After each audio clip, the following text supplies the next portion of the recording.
Le plan. L'humeur du Tamagotchi était exécrable. Cette maudite machine à dessous me volait trop d'heures de sommeil. À vrai dire, je ne dormais plus depuis longtemps. Le plan me tenait souvent éveillé.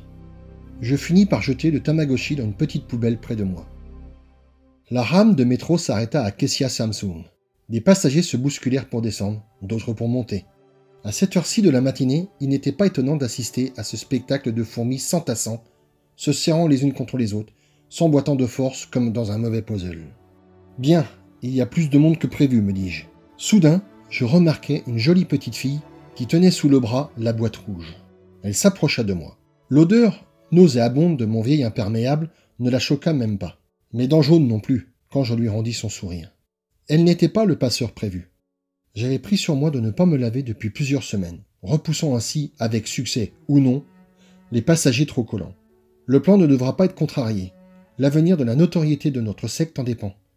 À mort les hommes ravageurs de Gaïa, avait dit maman, notre leader. Lorsqu'elle fut près de moi, je remarquai son numéro de série sur le bras. La petite fille était un cavalier, un modèle cyborg pour couple stérile.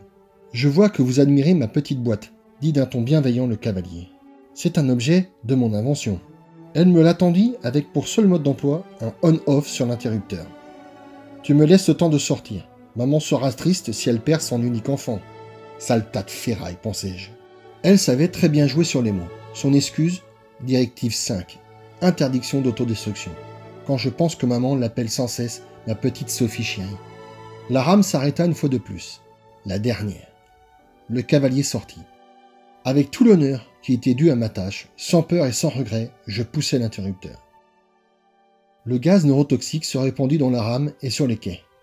La mort me prit en premier, puis les 30 passagers de la rame, les 200 du quai et pour finir, les 1000 passants sur le trottoir au-dessus des bouches d'aération.